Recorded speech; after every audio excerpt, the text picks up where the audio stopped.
नमस्ते बेटा, good morning. कैसे हो आप लोग?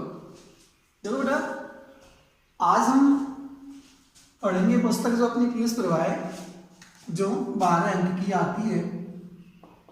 कितने अंक की आती है? 12 अंक की ये पुस्तक आती है। इसमें पहला ही जो अपना अध्याय है उसने कहा था, पहला अध्याय है वो कौन सा है? उसने कहा था। आज हम इस पीयूष प्रवाह का पहला ही अध्याय उसकी चर्चा करते हैं। देखो, उसने कहा था एक कहानी है, बहुत सुंदर कहानी है, जिसके जो लेखक हैं, इस कहानी के जो लेखक हैं वो कौन है? पंडित चंद्रधर शर्मा गुलेरी। कौन है बेटा? पंडित चंद्रधर शर्मा गुलेरी। पंडित चंद्रधर शर्मा गुलेरी। देखिए, पंडित चंद्रधर शर्मा जो गुलेरी हैं, पंडित चंद्रधर शर्मा गुलेरी का जो जन्म था वो सन 1883। इनका जन्म कब हुआ था? सन 1883 ईस्वी में जयपुर में हुआ था।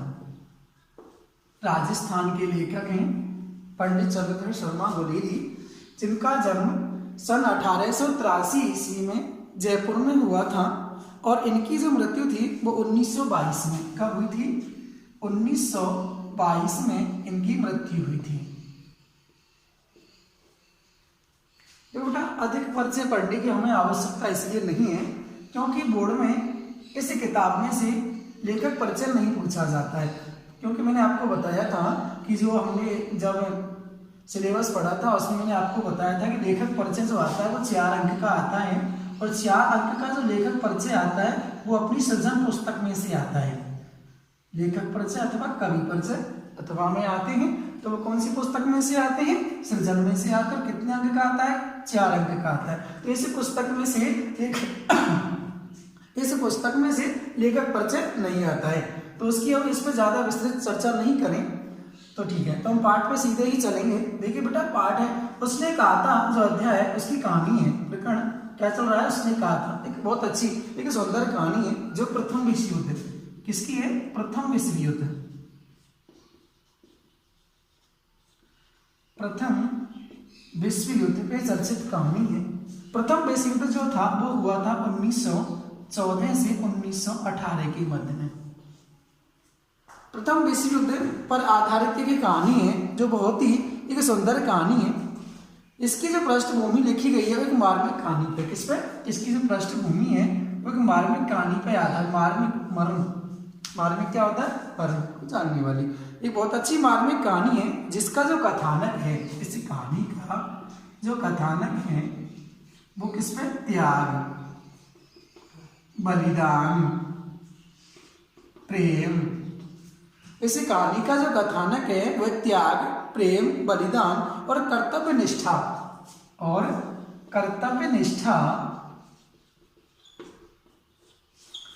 बलिदान, प्रेम, कर्तव्य निष्ठा को केंद्र में रखकर चुना गया है। किसको? कर्तव्य निष्ठा को केंद्र में रख करके इस कहानी का जो कथानक है वो चुना गया है। अमृतसर का बाजार है। कहाँ की बात है बेटा? अमृतसर का बाजार है। तो अमृतसर के बाजार का जो दृश्य है उसमें बालक बालिका का बाल सुलभ निश्चल प्रेम। क्या है? निश्चल। निश्चल होता है बेटा छल कपट से रहित। बालक और बालिका, एक बालक है और एक बालिका है, दो ही उस अमृतसर के बाजार में। निश्चल प्रेम, महायुद्ध का वातावरण है और लहना सिंह। इस कहानी का जो प्रमुख नायक है वो कौन है? लहना सिंह है। कौन है? लहना सिंह। इस कहानी का मुख्य पात्र है लहना सिंह। लहना सिंह की आत्मोत्सर्ग होता है बेटा बलिदान। आत्मोत्सर्ग का मतलब क्या होता है? बलिदान। अर्थात लहना सिंह का प्रथम विश्व युद्ध में बलिदान। आत्मोत्सर्ग आदि के वर्णन में गहरा एक मनोवैज्ञानिक कोटि है। यह कहानी आरंभिक चहल पहल के साथ में प्रेम और कर्तव्य के पथ को पार करती हुई मृत्युशैया पर समाप्त हो जाती है।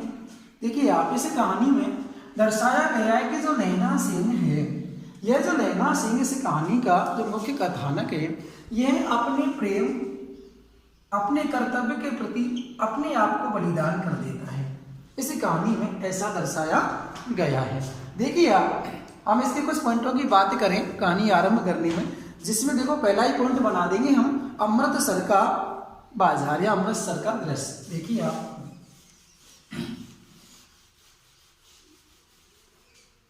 पहला ही दृश्य जब हम आरंभ करते हैं तो पहला दृश्य बना देते हैं बेटा अमृतसर का दृश्य है।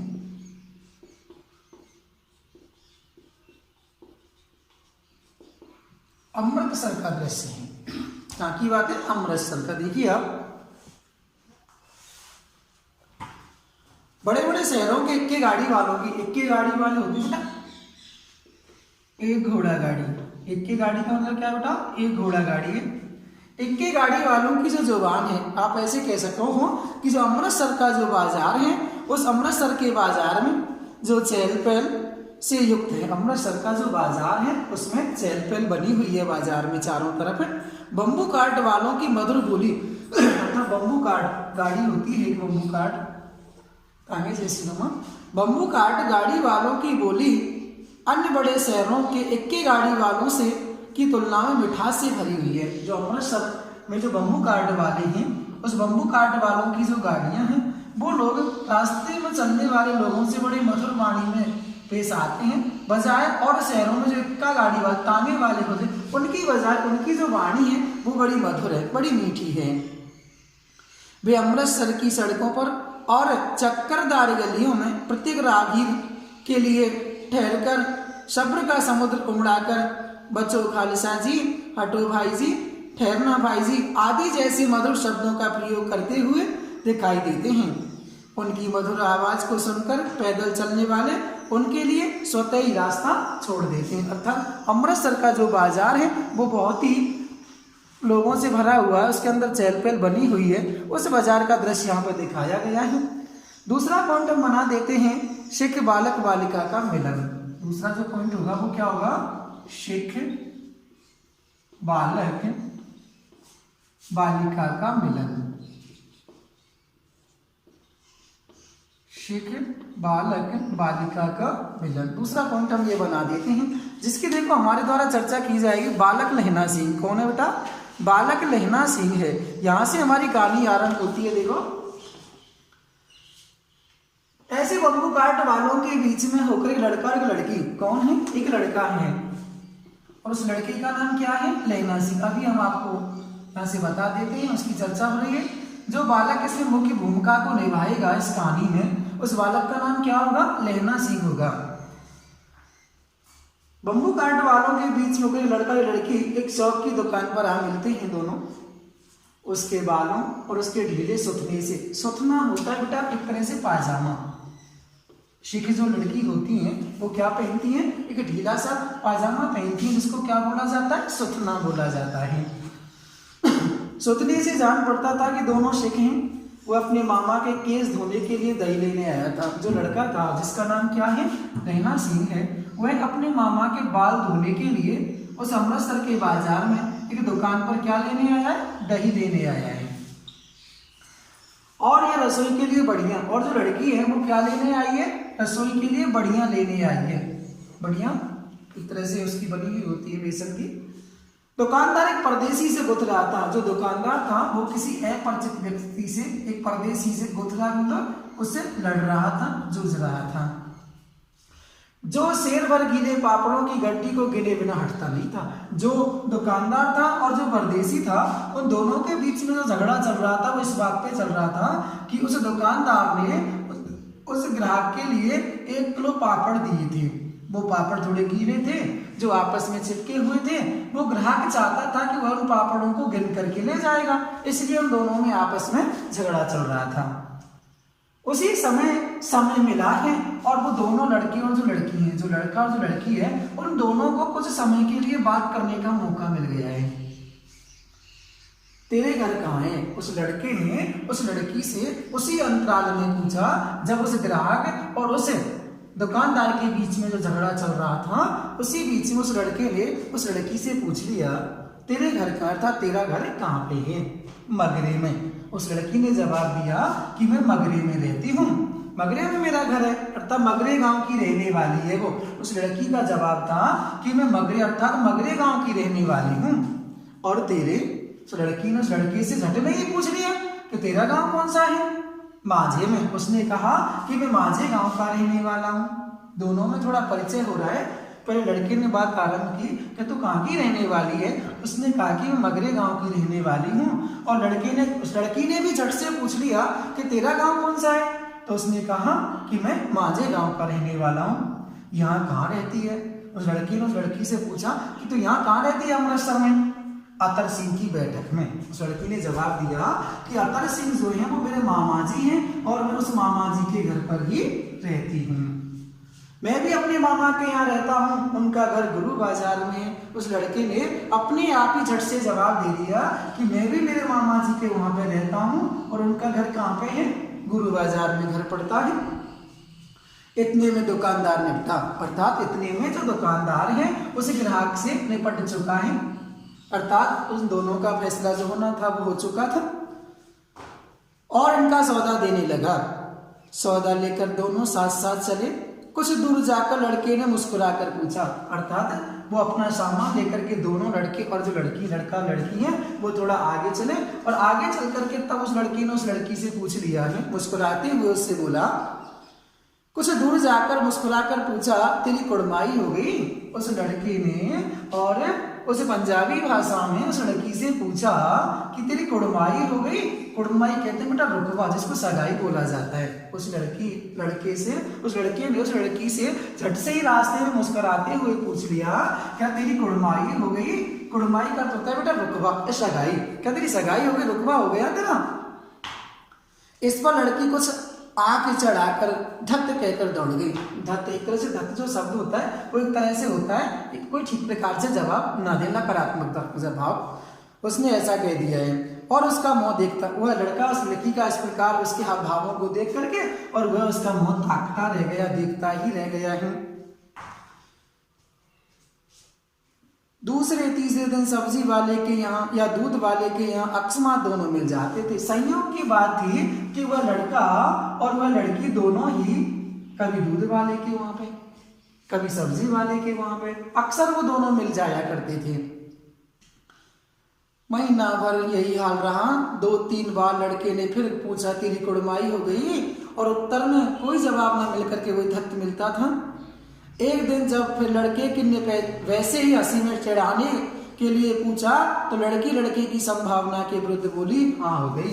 अर्थात कहने का मतलब है कि वो जो लड़का था वो जब भी वो लड़की उससे मिलती थी तो वह मजाक में उससे हर बार यही पूछता था कि तेरी कुड़माई हो गई क्या? हर बार यही पूछता था।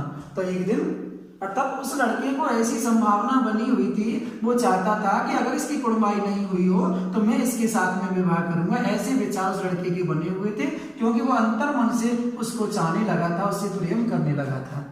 तो एक दिन उस लड़की ने उसकी संभावना के विरुद्ध कहा, हाँ मेरी कुड़माई हो गई है। उस लड़के ने पूछा, कब हो गई? उसने कहा, कल। देखते नहीं या रेशम से कड़ा हुआ सालू, अर्थात उसने कहा कि जो रेशम से चढ़ा सालू, बेटा दुपट्टा बोल देते हैं, आप शॉल कह दो दुपट्टा कह दो, कि जो मेरा जो रेशम का ये कड़ा हुआ जो सालू है ना, ये मेरी कुड़माई का ही प्रतीक है। उस लड़की ने ऐसा उस लड़के से कहा। लड़की भाग गई, अर्थात ऐसा कह करके वह लड़की वहां से चली गई है। लड़के ने घर की राह ली, अर्थात वह लड़का भी अपने घर की तरफ चला।